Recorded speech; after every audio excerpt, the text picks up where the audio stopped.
恁若要问题，也是讲咱需要转，我就要 OK。Yeah, now open for question. Okay. Yeah. Okay. The first question is, do you believe in Big Bang theory? Big Bang. No, not really. No. No, I probably believe more of an evolutionary theory, as opposed to one sudden event that created everything happening. Okay. If you had a chance to rewrite Genesis, what would be the first sentence? Well, you know, the first sentence in Genesis was not in the beginning. Originally, when Genesis was written, it did not have the creation narrative or the creation story in it, and that was added. You know, so the creation story and Noah, the Garden of Eden, were all added to it because people wanted to know what does the, because they believe God wrote it. They said, why didn't God start from the beginning? So here's again, you'll excuse my artwork. So the Torah, Genesis, begins with the second letter of the alphabet. It begins with the word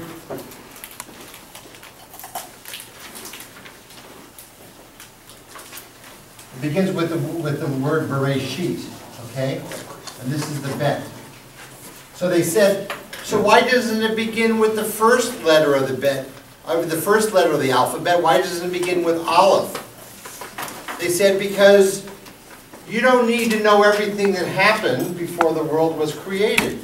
And so you are like the letter bet. There should be, a solid line. You are like the letter bet. Don't ask what happens in the world below. Don't ask what happens in the world above. Don't ask what happened before you got here. Realize this is your journey. Move forward, learn, and be a blessing. And so they said that's why it begins with a bet, not an aleph. And again, we don't know everything that happened ahead of time, but we do know that we have to move forward with all the people who have brought us here. So what was the question? If you have a chance, to rewrite Genesis. I wouldn't rewrite. I think it's pretty good. Genesis.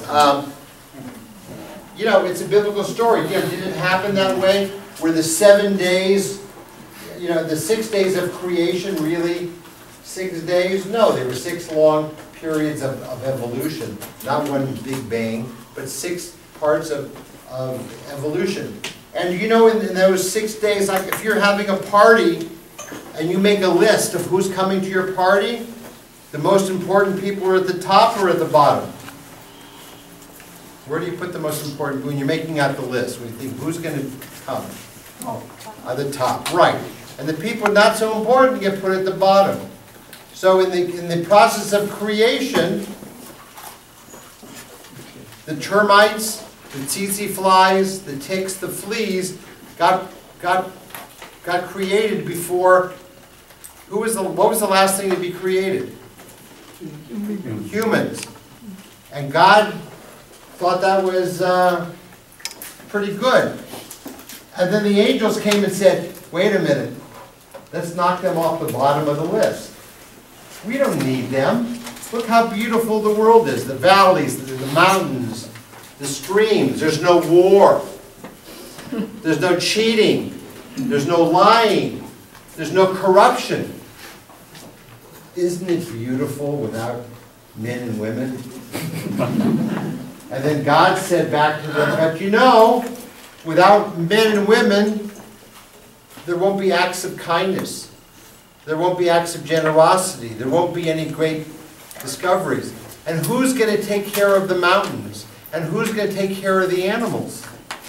And he was not just talking about veterinarians, but we're talking about taking care of the world. And who's going to make the world a beautiful place?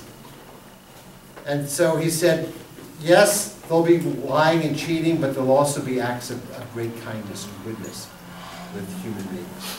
And the humans have to take care of the world.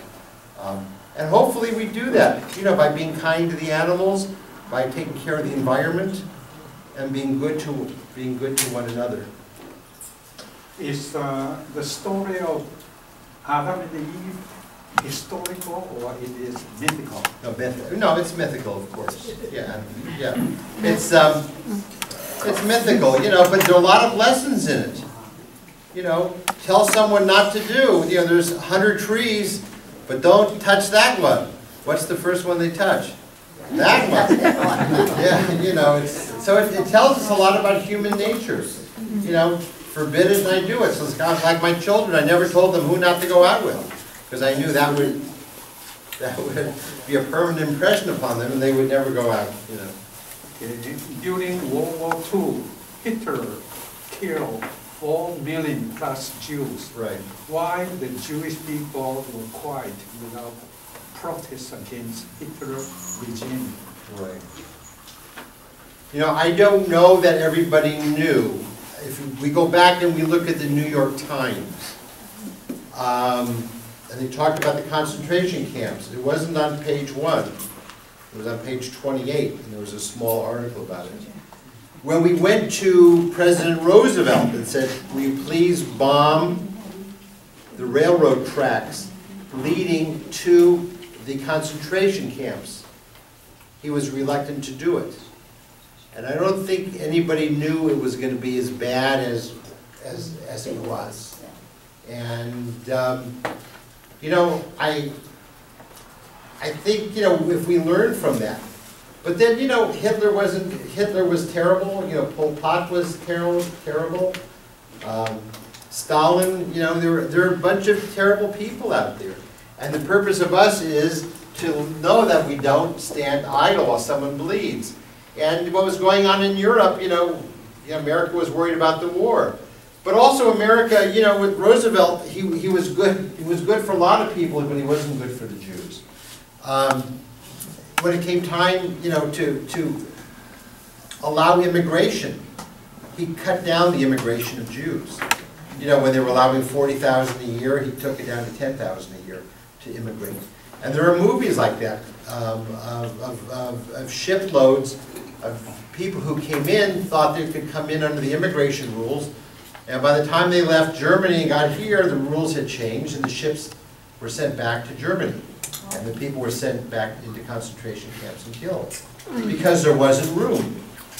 Well, we know there's room. There was room in Montana. You couldn't necessarily live in New York, but if you want to live in Montana, or Utah, there was room.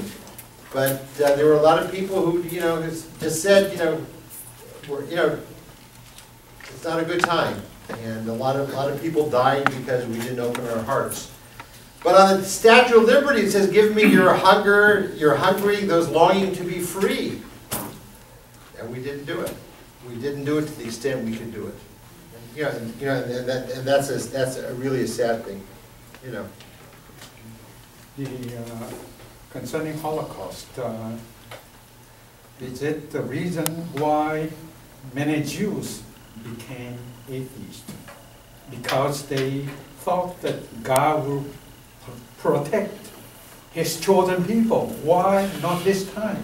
Well, God, right, but He will protect you if you have faith, and you will not buy into, what happens in life. Again, He's not going to protect you from evil, but He'll give you strength to overcome it, ideally. So, if you lose your faith and you don't follow Judaism properly, I think you're more vulnerable.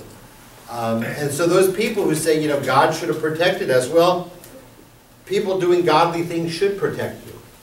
It reminds me of you've heard stories of a child who gets caught under a car or something like that. And this mother who can't carry two bags of groceries all of a sudden gets to the corner of the car and is able to lift the bumper, and the child can go free. Sometimes you have a super adrenaline surge and your body allows you to do things. And I think having a sense of God can can help you to overcome those moments. But God didn't do the Holocaust. It was people who turned away from God. And when you turn away from God, anything can happen. That's why we need God. I like John Lennon's song, Imagine, except I don't like the words. Imagine, what would happen if there were no God? You think everyone would be free? No, it wouldn't happen that way. There's a book called The Lord of the Flies, and there was a couple movies done of it. What are people like without rules, morals, and ethics? And they are animals. What makes us different from the animals? That we have language, and we have rules, we have sense of obligation. Very few animals have innately a sense of obligation, or of doing what's right and doing what's wrong. It's all about them. And again, imagine a world with no rules, no laws, and everyone just hugging. Well, I would like to imagine it, but it's not going to happen. And therefore, that's why we need religions that help people and help society. I'm never going to be afraid of someone who's carrying a Bible, even though they read it differently than I do. Because they're not out to hurt people. It's the people without God, I think, are the ones, who could fall astray. And there are wonderful atheists. And you can be a Jew and be an atheist as well, too. Judaism doesn't require you to believe in God, but just to believe in God's ways, to do godly things. And if you don't believe there is a superpower, God says, fine, just believe in what I teach. Interpretation is one of the most important means in religion, right? As a rabbi, what is your comment? Where to draw a line? In regards to interpretation. In terms of scriptural interpretation? Yeah. The questioner, you have anything up? Rabbi, I was asking you earlier about Dr. Jacob, who wrote a book called Living Biblically for 1 year. At the end, he was confused. He didn't know what to do, and you answered me how you interpreted the Bible. Let's make a difference, which is a good answer. But as a rabbi, or in the old time, that the pastor, or not pastor, the priest, the Catholic priest, only allowed to interpret it, and the follower or the churchgoer are not allowed to. So you're the one in the position to tell your follower or your sheep type of thing.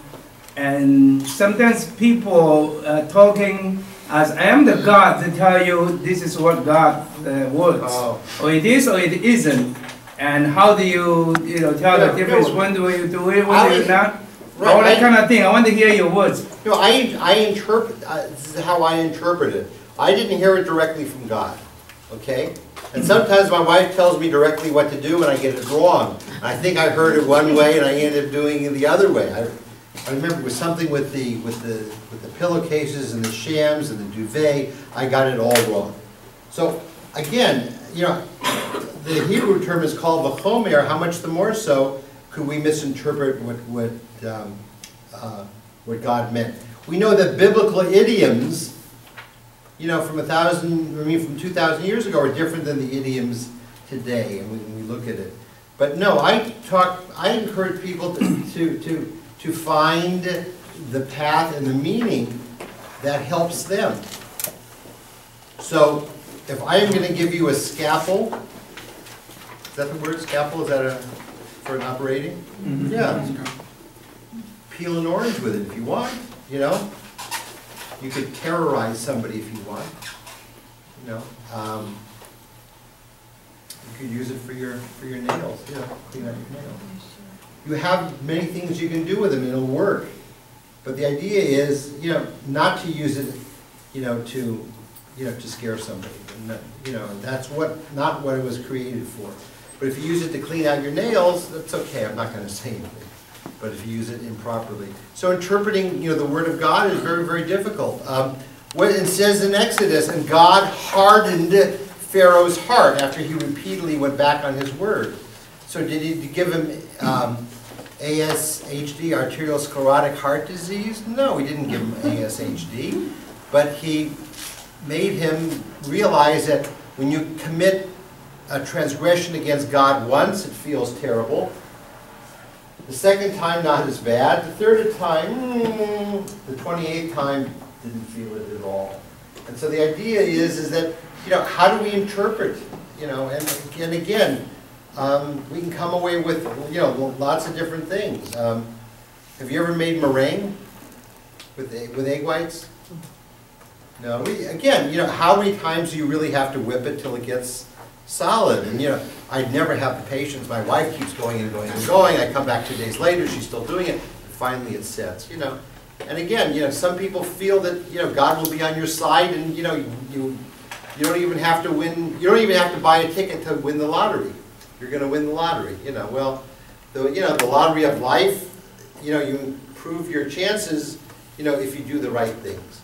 And there are some people who interpret what you should do and who you should do it with and who not to do it with. And I say may each person follow the teachings of God in the best way they know how. So it's hard to be interpreted, but there are some people who say, do it my way. There's only one path to God. Judaism says there are many paths to salvation. You don't have to be Jewish to find salvation. But we encourage everyone to follow their own faith so they can have salvation, whatever that means, of course. But we have each person follow their own. So when I have people in Temple say, I don't believe in God, I said, okay. And the problem is they believe that God is, a guy behind a keyboard determining, that Ralph's going to have organic strawberries, 2 for $6, or that, you're going to have a parking ticket, or what the weather's going to be tomorrow. God doesn't do that. God inspires people. God gave us the world and said, go to it. And it's up to us. And God warns us if we live as animals and as pigs, and if we take advantage of other people, things will happen that are not good. So there's two types of prophecy. There's Jewish prophecy, and there's the other type. So, like there was the Mayan prophecy, the end of the world was going to come. When we look at the prophets, we say they are predictors of sociological events. So if you cheat the people, you oppress the people, then there will be suffering in the land. I went to Russia. My parents were born in Russia. I went to Russia. My father said, when you get there, and you go to the Hermitage, and you go to the castles, you'll see why there was a revolution. And, Isaiah talks about that, taking advantage of the people so that they are oppressed. And if you oppressed people, that's what's going to happen. And if you don't oppress them, then it's beautiful. And then you get wonderful contributions from people. But I went to Russia and I saw why there was a revolution. And again, I'm there almost 100 years after the revolution. But I could see where the people were living, and I could see where the aristocracy was living. My son came back, was doing a project in China. Any of you remember many years ago in Tiananmen Square, there was a young man who stood in front of the tank? Yeah. My son took that picture into the countryside. The people had no idea what it was, And again, I don't know how many, if you lived in Taiwan, you knew, but the people in China, no idea what that was, And of course, that young man, here he'd become a folk hero, and there you would never hear from him again, And again, it's, what do we do with our lives and our countries? And China's a beautiful, beautiful country. And the cultures are so varied and so magnificent. And there's some people who do terrible things, And the idea is to be a source of brightness when there's so much darkness. And hopefully God inspires us to be bright. Okay, when you talk about prophecy, traditional Christians believe that the Hebrew Bible prophesies the coming of Jesus. What is do you think this? Well, understanding. There's a beginning part in Genesis where Abraham is about to sacrifice Isaac. And I remember teaching it at Fuller, the seminary, and I said, well, that's God testing Abraham, and Abraham testing God. And the teacher says, no, it's not. That's God and his son of God being sacrificed there. So, again, it's, but he's not the Messiah, to us. But if he's the Messiah to someone else, there's a Hebrew expression, kol hakavod, great, And we don't believe anybody dies for anybody else's sins. Okay? We don't believe you can. You have to make them up. Just like the coffee guy from Starbucks had to do it.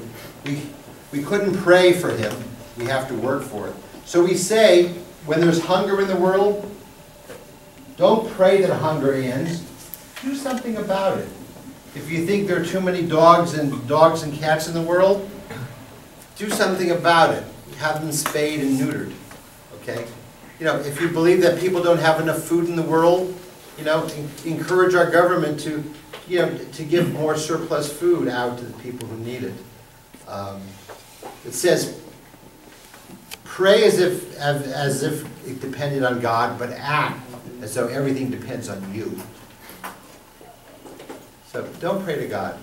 Pray to God for the inspiration and for the dedication and the strength to make the world a better place. But know that you have to do it. So my little kids, we have them when they come to Sunday school every week, bring a can of peas or tuna or macaroni and cheese or something like that. And one of the little kids says, Rabbi, I've been coming here for 10 years. We haven't helped hunger. And I said, don't you think that every time you brought something and someone got the food that they were grateful, and they didn't know it came from you, but they're grateful. And although your donations didn't end hunger in Pasadena and San Gabriel, neither are you free to desist from doing your part. Everyone has to do their part if we want it to be solved. But if he's the only one, trying to feed the hungry, he can't do it alone, okay? And if I join with him, 2 of us aren't enough. We need everybody to do part of it. And then we get, it's, the load is too much for one person, okay?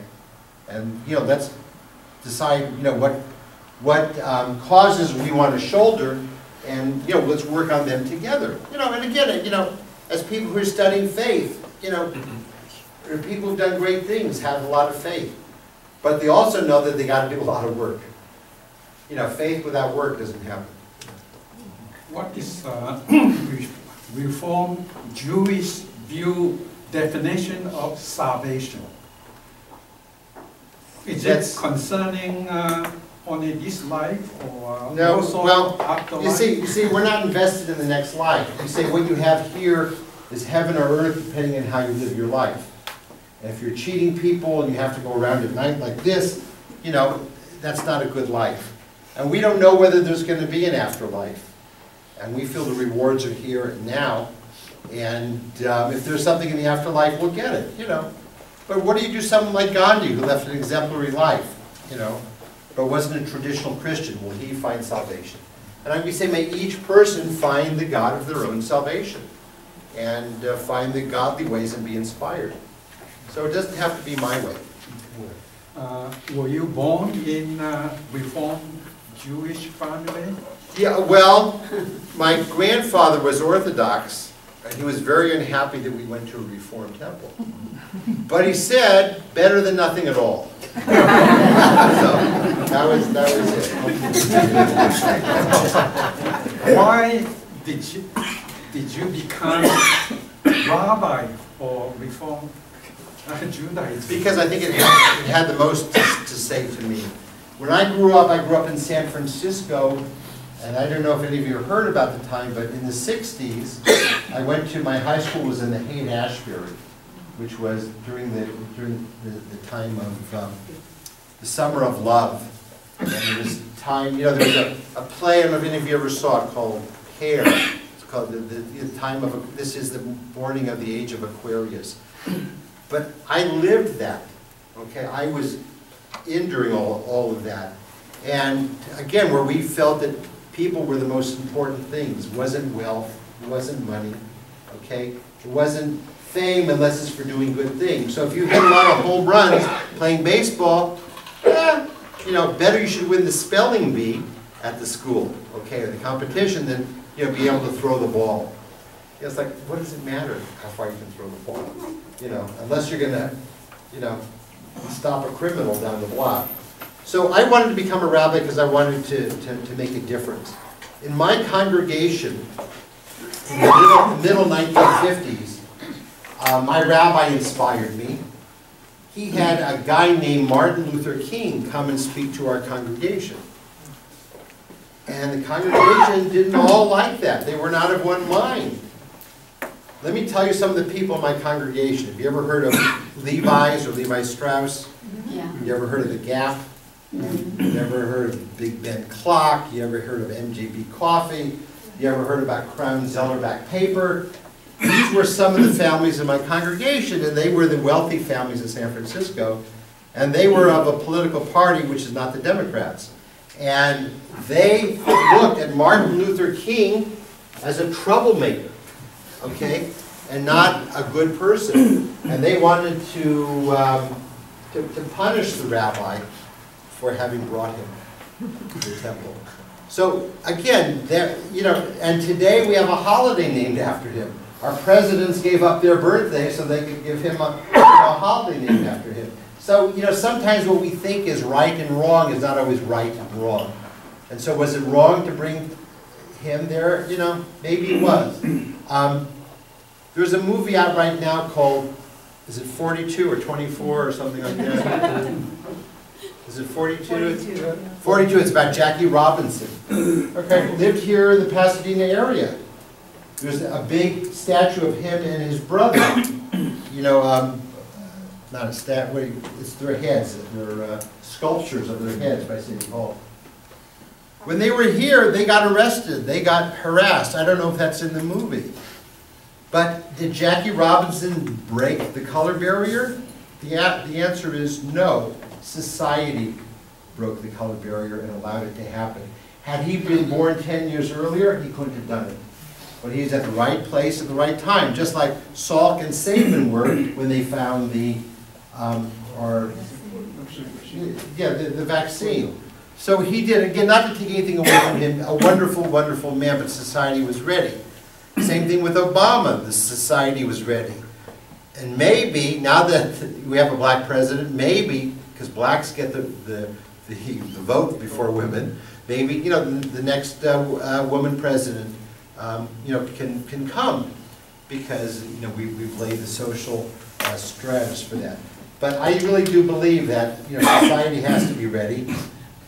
My congregation was not ready for Martin Luther King, but, you know, he did it anyway. My congregation was not ready for new music, but I brought it. And that new music is sung all over America today. But they were driving me crazy with their opposition. But sometimes you have to feel that it's really right and it's going to be. And I never thought my candor would become that famous, but he did. And so, you know, I'm grateful. So, what was the question? Do you believe in miracles? Miracle from God? You know, if you don't believe it can happen, it's a miracle. If you believe it can happen, you know, it isn't. My congregant wrote a book about 2 years ago. It was on the New York Times bestseller list called The Grand Design. And he talked about whatever we don't understand, we used to call a miracle.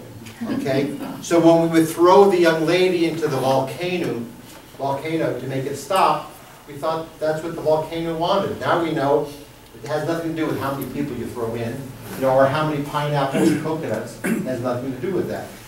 And so our understanding changes. And you know, is it a miracle that, you know, that they throw the goddess into the volcano and stop? Yes. Is it a miracle that they found a cure to polio? No. It's people putting their minds together and working together to do everything. The story of the Tower of Babel is people working and putting their minds together, not to do great things, but to get to God. The Tower of Babel are people trying to ascend to the heights of God. We want them not to reach God in the heavens, but to reach godly actions here on earth. And that's where they misinterpret, what it is. Be godly. Well, good, we're going to go up and see the face of God. Seeing the face of God is not the issue. Acting godly is the issue. So, again, what is a miracle? Is it a miracle that people do what they should do when it's easier not to? No. Do you allow your children to decide their own religious faith? Yeah, of course, of course. I think our purpose is to guide them.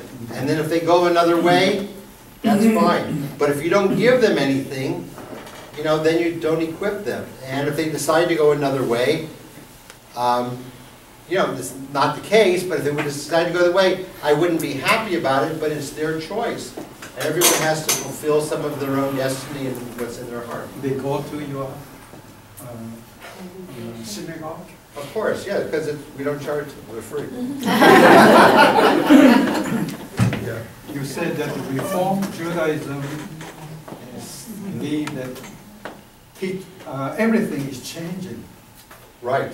What is unchanged? We think the commandments are unchanged. The commandments are unchanged. You mean the 10 Commandments or? No, I think it's 630.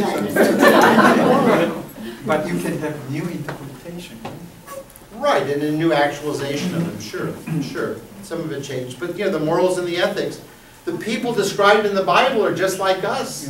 Yeah. The politicians, the monarchies, the royalists, the kings have the same problems that they had in the Bible. In your Passover meal, do you still have empty seat for Elijah and outdoor open? Of course. Even in Reform? Yes, even in Reform. So next year, all you welcome to come to the Seder. That's what we have at our temple, in Temple City, if you want to slip out there. Yes, we do the second night, so we're more than glad to have you. I apologize, I have a congregant going in for surgery in City of Hope. They're going to go in at 5 o'clock, he wanted me to be there. I do apologize, but if you invite me back, I'll come back. All right?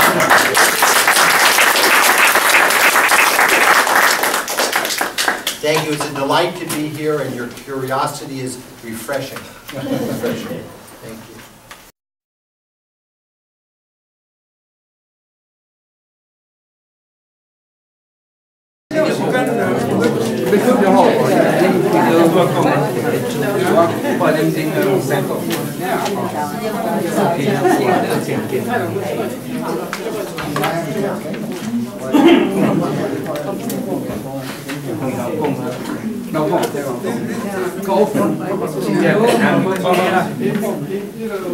你讲伊是无相信 Big Bang， 所以是上非常相信者。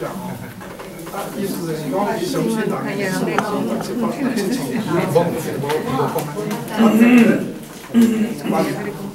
为另外一方面修起来就是安尼，就是上帝创造人亚当夏娃安尼人传出来。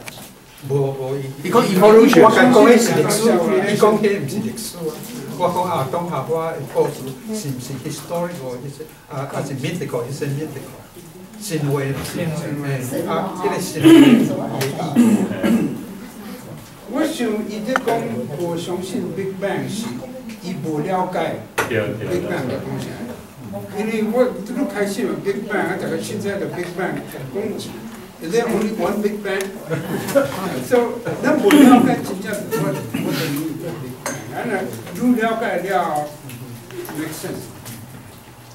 伊讲，伊是敢若讲当下我是神话，伊讲伊定的龙嘛是神话。对咯。啊，其實伊甸龍是對，你若照因這個聖經歷史講是伊拉。啊，就開始就做非洲嘛，所以有人講非洲的東部則是伊甸龍，所所以这里较早因拢是因的想象在讲出来。但是这个问题是真大的问题啊！咱的圣经哦，对创世纪开始哦，一个就拢都解说唔到伊啊。啊，即马对旧约圣经开始，旧约圣经咧线路，拢总是有啥啥。啊，即马到新约的是，佫用一个启示录结束。啊，这启示录。到底启示录是咧做民望，还是啥物？也是启示，也是啊启示录，你要安怎解说啊？放伫个圣经的内底啊！啊，你旧约圣经一开始就毋对啊，啊，佫结束的启示录，你是要讲？这个启示录吼，要放伫这个 canon， 就是正典吼。经过久的讨论啦，因为有的人感觉讲这本无适合啦，甚至这个16世纪这个马丁路德吼，伊的宗教革命吼，感觉迄个圣经吼，无需要放这个启示录。伊讲福音书咧描写的耶稣，甲这个启示录咧。去描写耶稣，完全无相啊！一个是听怜悯赦免，一个是要甲你刑罚的。我要爱知是讲，旧约圣经一开始就不对劲啊！啊，即马佫结束的是佫启示录，佫要安怎？我要，你要叫我安怎？你要讲迄个对开始就不对劲吼，你若知影讲迄启示录毋是历史，就会安尼啦。你是该看做讲迄是历史啊，变做700年，伊迄是一个神话是一个宗教的语言的，咱会叫。我应该放伫遐，伊甲放伫遐，讲迄是上帝的话啊。我有时啊，我是想讲，迄是吼，迄是一个民望，世间。大家嘛会做民望，我嘛会做民望啊。啊，我嘛会看到异象啊。啊，但是我异象你即马甲放伫咧圣经啊。哦，你即个讲的是启示录啦，即个创世纪无咧讲异象啊，是即个启示录啦。啊，你就知影讲启示录。启示录是，甲讲是启示是上帝启示啊，啊无伊甲放伫圣经要创啊。啊，既然是上帝的启示，佫是一种上帝异象的怪兽啦，无迄拢是异象。哦，对啦，迄吼，迄是安怎解？我就毋知影要安怎。我甲你解说啦。因为迄当时吼，即第1世纪尾啊吼，基督徒咧受罗马的压迫啦，因为基督徒无要拜即个罗马的皇帝，哦，啊，所以咧迫害。啊，写一本启示录的目的，就是咧甲安慰迄当时的即个基督徒，讲恁着爱忍耐，即个罪恶的关系吼，上帝甲消灭啦。啊，是安怎才会用遐个怪兽有诶无写出来？伊若无安尼写出来吼，罗马帝国政府就要抓伊啊！伊写安尼读无咧。迄当时的人吼，基督徒可能会晓了解，啊，所以是一种密码啦，毋是讲实在是安尼啦。啊，但是都毋通放落圣经啊。所以有一个争论啊，有诶感觉讲迄会使放，啊，有诶讲莫放。啊，迄个写迄本的目的是要为着第1世纪的基督徒写啦。啊，迄个罪恶诶。也是咧标志即个罗马，啊，毋是咧指讲21世纪吼，即个末日嚟到。啊，即个是敢若末日尔，迄规本吼对头啊，甲这启示录对头啊开始读到尾啊，都毋知影讲到底是上帝启示，也是咧做民望啊。最后吼，我嘛会做民望啊，世间逐个嘛即会当做民望啊。啊，民望是要安怎解说？这做面盲要安怎解说你嘛毋知啊。你甲写落来，但是以后毋知几年后，人可能买一本。这吼，咱是一个迄个平信徒吼，对你了解圣经无遐容易，所以最好是读迄个现代这个圣经学者，因拢了解迄个背景、迄个 context、迄个语言，因解说咱就会当了解。我知圣经学者吼，毋是圣经学者，神学家啦。神学家是讲这是上帝的启示，所以就是照上帝的意思解说。但是你若对文学、对历学、对普通的科学讲起来，讲袂通啊！你是这问题是伫遐吼，你是要甲相信讲是一个迷茫，还是相信讲这是上帝的启示？我若相信上帝的启示的时，我解说当然无共，因为上帝就无毋对的啊，绝对对的啊。哦，我拄爱搁另外一个解说啊。我若甲想讲这是一个迷茫，大家嘛咧迷茫，要安怎解说？大家嘛听讲，迄一个梦听讲几若10个解说啊，每一个人解说拢无共啊。所以这是出发点的问题啊。出发点你是将启示甲当作是上帝的启示。也是甲想讲这是一个迷茫，安尼尔嘛。你若是想咧迷茫，就无意思啊咧。大家嘛听讲迷茫，你嘛我反正永远都搁迷茫着啊。啊，你若是出发点，你若讲这是上帝的启示，你毋则甲放伫圣经。那什么讲？我的感觉是讲，圣经这是2000年前的人写的了。迄阵啊，因的头脑的了解，听到甲咱即摆2000年了后，头脑了解，这看就当然是有真大的差异的呀。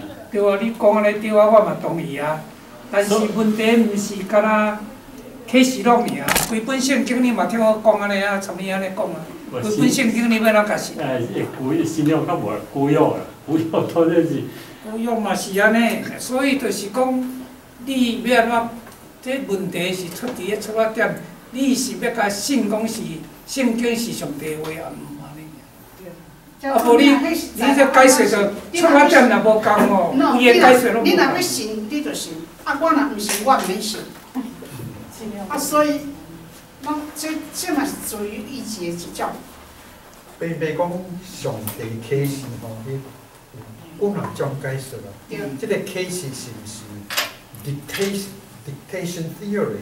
上帝讲一句，啊，你写一句一句，也是讲上帝启示人对上帝的了解，启示的了解，因为上帝启示毋是安尼，咱就会当安尼规接受啊，嘛爱通过人的文字。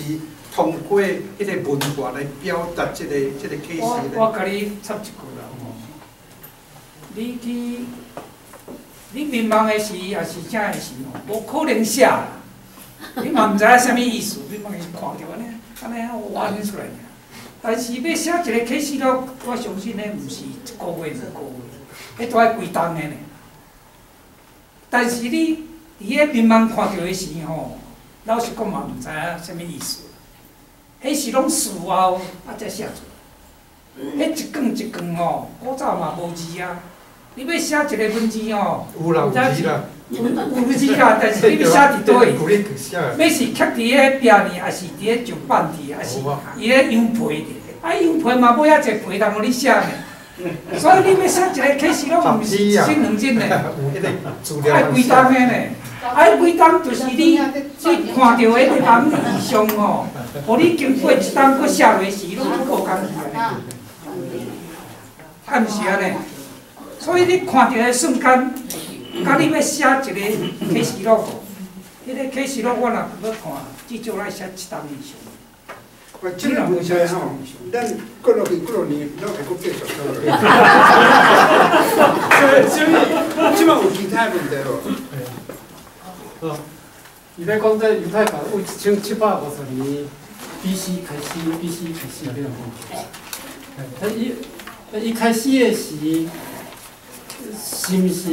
伊照我了解对毋对吼？照迄本《凯尔安所写的上帝历史一样，实际上，伫甲迄个犹太人叫掠去伫巴比伦的时，迄阵啊，迄个先知，迄个以色列先知，伊甲说服所有其他的，你知迄阵啊，犹太人每一族拢有因家己的上帝，哦啊，雅慧就讲即摆咧讲上帝是我拢对毋对？迄就是迄个阿伯拉罕的上帝对毋对？所以伊是甲伫掠去伫巴比伦迄阵差不多是公元前500年的代志，对不对？伊迄阵甲说服所有的族同意讲用迄个阿伯拉罕伊的上帝，就是雅慧做犹太人的上帝。啊，你是就是讲 before 巴比伦伊掠去入邦以前，伊都无伊都未答伊的迄个上帝，迄阵大家族有因家己的上帝。毋是讲大家族拢有伊的上帝啦，即个吼，即个巴比伦迄阵写的吼，迄是叫做 P document，迄是公元500几年前啦 ，P 就是代表 priest 迄阵写的。但是创世纪第2章这 document 吼，公元前1000年前写的，啊是这两个吼。咧称呼上帝的名无相啊！即个巴比伦遮称呼 Elohim， 啊，即个第二个 document， 这 document 这就是雅慧，加也是雅慧，啊无相啊！啊，所以伫遮即两个无相的名啊，啊，毋较即个圣经学者讲。你读圣经，你就爱会晓知影迄个source对倒来。啊，伊迄是啥物时写的？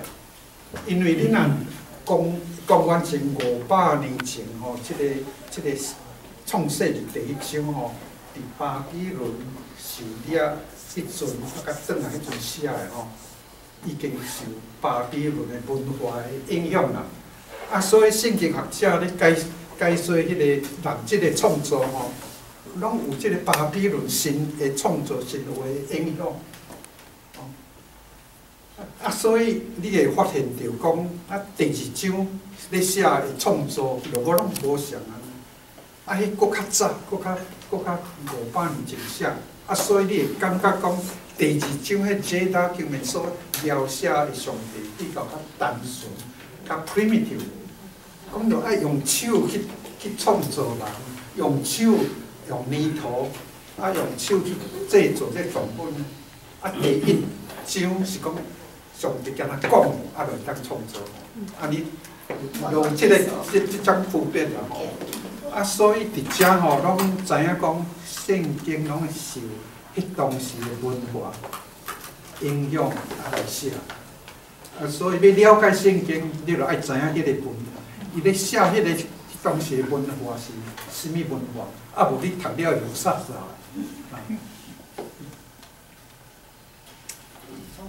林教授，所以我是咧想讲，拄仔赵春兄咧讲的，我想嘛是学祥伊是Reform的迄个Judaism，所以学祥你若咧较 level， 较迄个嘛是Reform 像新教迄个 Christianity。所以学祥就是嘛，咱若是讲较礼貌的，迄个就是讲看即本圣经安怎看，安怎解说。伊学祥啊，伊已经拢着嘛是讲迄个因遮的。对啦，啊，伊话讲着讲 Orthodox Jew 吼，感觉迄每一字拢是上帝话。啊，所以传统保守的嘛是讲每一字圣经啥拢是上帝，所以迄就是在咱的选择。有解决。拄则迄个礼拜有讲，因无相信讲。什么人为什么人死，或是讲耶稣为咱大家罪死吼，因无安尼相信。啊，所以你若咧传教现台湾的人吼，足侪人拢讲，我毋知影伊先拢为我死，啊老岁死，我毋知影啥物原因吼。所以若安尼讲的是犹太人来去咱传教，可能犹太教可能佫比基督教佫较侪，你感觉安怎？其较侪安怎？较侪人信，较侪人信犹太教，你感觉安怎？即个新教开放的嘛，无相信讲耶稣是替人死呢？你是讲这个教义是这了？毋是啊，新教新教，新的。这个毋是啦，叫做他的神，新的基督教。对啦，毋是旧教，是天主教。迄个会开放会解说啦，会解说讲耶稣的死，亲像迄个保罗、彼得顺教来死。啊，伊的死就是因为伊都批评迄个罗马政权啦，啊，伊批评即个犹太教的即个领袖啊，啊，甲安尼来死的，毋是讲啊，我以前解说讲路加福音所咧描写耶稣死就是安尼啊，顺教死的，毋是替人流血死。啊，我有解说，因为即个四福音是马可先写的，啊，即个路加甲马太是拢采用伊的 source， 伊的资料啦吼。即个马太将伊90%的即个资料拢给藏落吼，啊，即个路加甲咱接受50%尔，啊，伊搁其他的资料啦吼。啊，伊讲迄个马可有描写讲耶稣伊讲去要去耶路撒冷要 ransom for many 即句话啦，讲伊要赎。要赎罪啦，要互去遐顶死是其实要赎罪啦，赎罪啦，是讲有人死的。即个路加就无甲采用啊呢，啊不但安尼，即个马可描写吼讲耶稣顶死是第时吼，啊伊安尼死去迄阵暗天大暗，啊迄个圣殿的迄个布片吼立去。这就是象征啊，象征讲，迄布片是后壁是 holy and holy， 普通的人袂使进去，迄是上帝的伫遐，啊，这么开起来，因为伊的死，互人上帝较甲你赦免罪，会当含人保护。但是你家详细读这路加，伊毋是讲耶稣死迄阵较开起来呢，讲。耶稣也未死以前吼，迄布片就开起来啊啦。啊，所以圣经的解说讲，伊的死无影响到讲上帝要赦免人。伊的死是一种迄个牺牲的，为着要达到伊的上帝国啊来牺牲，亲像伊遐温度嘛是，有诶嘛拢互伊顶死毋是假啊。彼得颠倒头顶，伊讲伊袂堪你，亲像耶稣安尼顶安尼徛咧落去顶倒顶。啊，伫遮即保守派的基督徒定咧讲起讲，耶稣的血较会当洗清咱的罪，用迄个血咧洗清的罪吼，那安尼上帝足赞赏的呢。靠，上帝要共赦免人，就爱人流血较会当赦免。安尼都以牙还牙，小声啊！这上帝都毋是迄个听啊，这个赦免的上帝啊。所以伫遮吼，这个开放的基督徒啊，甲保守基督徒对耶稣的死的解说就无相共。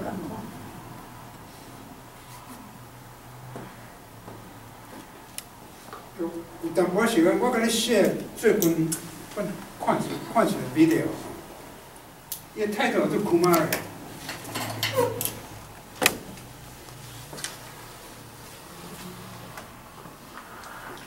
你敢有人捌看着？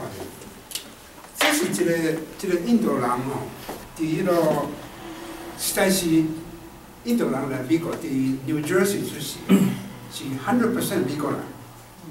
总是伊感觉讲，迄个宗教，迄个恁来会当出去共选后跑，伊要证明讲是毋是真正有迄个跑会当共选后。所以伊转去印度，因阿嬷是印度教，因阿嬷讲坐咧腰架吼，啊咧讲经，甲学因阿嬷的姿态，甲甲迄落腔啦。啊，转来就要开始留头留喙鬚啊，留啊足长，啊，伊就安尼穿一领迄落七块布，假设啊就安尼经要去迄个 Arizona， 去啊要开始要传伊的布啦，就是库马尔。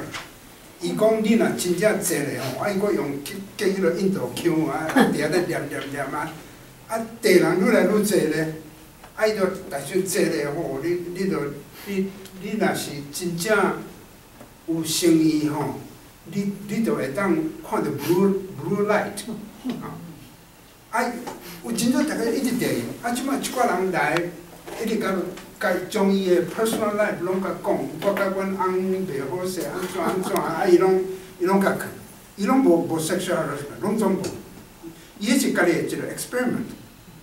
啊，有人讲伊伫公司创袂好势，伊甲教。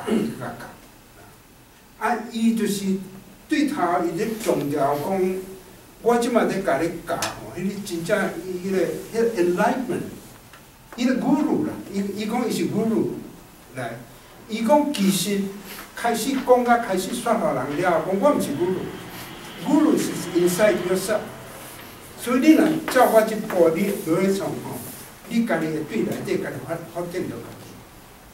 啊，所以伊就愈来愈侪，愈啊，从啊一个程度吼，伊决定要将迄个伊的真相要甲互大家知影。所以有一日就逐个人来吼，啊，伊伫后壁所有的头毛拢收起来，拢即摆变海角啦，从啊碎拢，啊，精神要落安出来。讲我甲你讲，我过去所甲你讲的，拢总。加拢过，我是 I was born in New Jersey， raised in United States。啊，遐人惊着，有人当然听着我，感觉讲你甲我骗着惊出去。总是差不多2/3的人拢缀后壁。伊讲我无管你啥人，你甲我教这 make sense。啊，伊讲啊教人了解，啊教人讲修行，逐项拢，所以伊迄一个 experience 就是讲 guru。咱就敢若过去迄个宗教，耶稣也是穆罕默德，也是讲释迦牟尼出来有在 show， 是 not necessary 讲伊本人就是 God 就啥，总是有当时啊有人有迄个才能会当甲你教，会当甲你讲啥，啊，互你家己体会。啊，真侪人到我即个代志煞了，几落年后还佫继续甲伊联络，啊，就讲足感谢你安尼甲我创。所以，伊讲一句真趣味啦。伊讲 faith started with experiment, ended with experience。所以真趣味，你若有机会，我再看嘛，这个记录。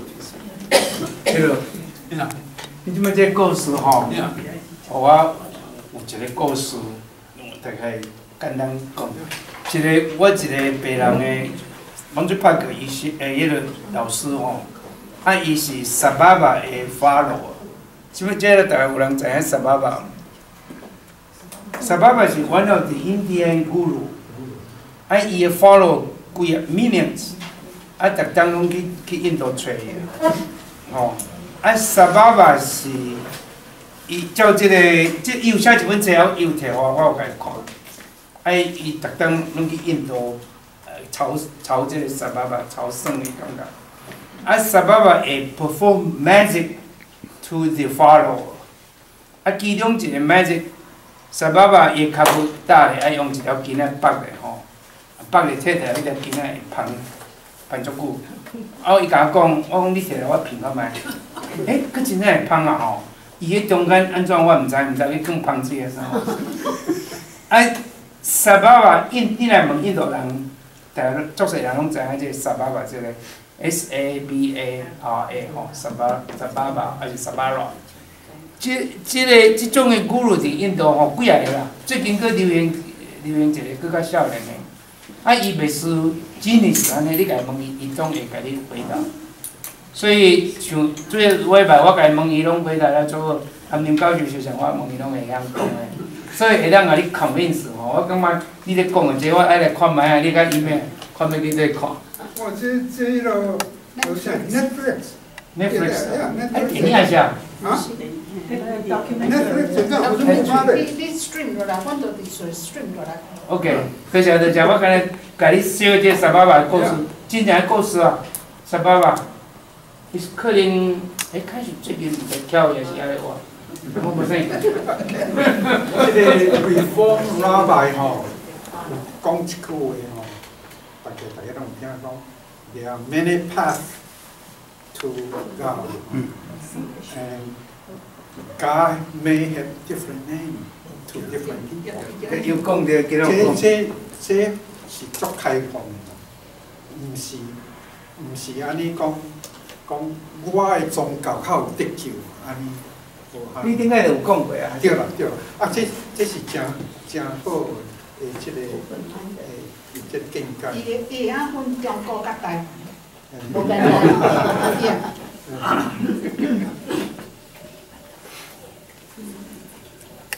伊伫 Temple City， 啊伊个 Temple 后壁做敢若华语的幼稚园啊啥啦。啊伊是伫汉人两个店面，汉人拢做遐一间。那毋是当伊伫迄个龙龙顿的款。啊，拢对。有影趣味啦。后明年咱再搁继续来迄个。我可能爱来做个天主教的信徒，咱会当继续 explore 无相款的迄个基督教，因为新教落去分遐济派，啊，拄啊有时通甲建议我讲要找某门，伊讲我咧去看迄个安泰某门。我 YouTube 我看个吼足济，啊一个足咬，啊一个安泰某门足好讲。伊是某门40年啊，跳出来吼。你捌？我毋捌伊啦。吼，伊跳出来，伊吼，捡40年出来，转来吼。脱离那个他们家庭那摩门教啊，他们逃出来，并且把他们跨出来毁掉，就那个里面很不一样。SECT。对。我是感觉即马目前一寡教会的统计，摩门法真侪人也挂来嘛，所以因咱就敢若迄个会有增加足紧足济啦。But on the other hand， 出去迄 number 咱拢无啦。无，我主要是数字真济啦。哦，包括数字因咧足认真出去嘛。哦，啊，但是当偌久毋知啦。摩门教哈，在香港变成富人哈，是 subservice， 他们把握哈发展。看到无？对。好像都是在subservice， 还有很多很奇怪的。OK。我问林教授一个问题，犹太教是无咧传教。但是伊头拄仔伊咧讲哦，因教会内底伊迄个synagogue内底有澳大人、中国人、日本人，这吼，伊是家己去过迄种。这拢是 interracial marriage， 主要能够这。所以你讲台湾传教，因根本就无迄落 actively 去台湾咧传教。啊，因差不多 family 足强啦。我是 family 太强劲，因为即个咱迄个以前迄阵就前一个个 Passover， 我去东部时候，犹太人请去参加因的洗礼，洗礼就是 Passover。对啊，即摆对咱讲去参加呢。伊也一直甲咱招相款嘛，啊有影因有一套拢种 family， 大家叫我来吼，哎，大家拢读遐古早迄历史。搁读一摆啦，所以你若讲一冬读一摆，迄囡仔自然遐拢会顶伫头壳内底。啊，我感觉我迄是 family tie， 一个足好的方法。伊相信各宗教拢毋当去救，所以伊毋免去传啦。迄是即个保守派基督教吼，感觉只有基督教才会得救，所以我就爱传，啊无你就落地迄个啊，所以。这个基本的原则无相。所以即马中港的唯一保守的基督教派咧有咧团，evangelical。evangelical 上主要敢若我所讲的保守派的基督徒甲即个开放派的基督徒无相所在。保守派的基督徒是强调 Great Commission， 讲耶稣找解安尼找天，讲恁拢爱去传教啦，这是 Great Commission。即个开放，强调耶稣的 Great Commandment， 耶稣的戒律，听的戒律，所以你著去帮助人，去迄个弱势，爱家扶持，这较重要。啊，即个较次要，所以强调无相。啊，你若感觉即个开放派吼，嘛比较较袂去传教。伊讲我伫遮共帮助人，这就是咧等于传教啊，毋是讲用嘴仔去咧传，用听迄经文去传咧做。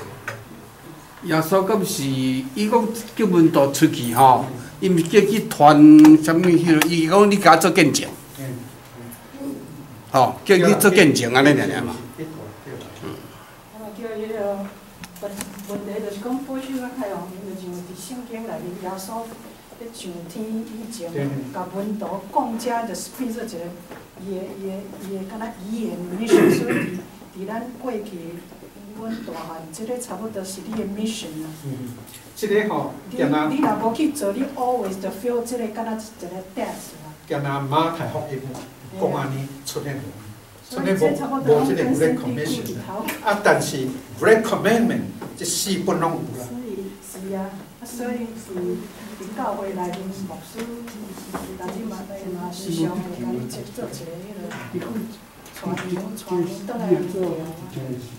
我是记得吼，迄个咱去找即个 Rabbi 是，伊讲一项就是讲做信徒上要去受礼，爱做，毋是干那 show 讲你来伫 temple 还是来伫 church 咧 show， 伊是讲迄个刷了出去外口咧做，毋知讲拢爱咯，相关迄个意思，我以前宗教几落摆，啊，所以伊对信徒的要求，毋是讲你。逐礼拜拢爱来做礼拜，是要求就是讲你即个你的信仰你要支持，你真正你爱。你咧讲即摆讲即个啦吼，啊，拄仔咧讲啥物？耶稣毋是替咱死的，啊，即摆你咧讲这吼，就是讲你都爱去做，但是我听伊即个，就是讲，我搁听伊一句吼。毋知讲安怎我袂记啊，意思是讲吼，就若像你咧讲拢 stand alone 吼，但是咱基督教伊其实牧师吼，啥物代志你甲讲吼，伊敢若一句话真简单啊，讲上帝祝福你啊，你做啥物嘛讲哦，都上帝祝福你啊。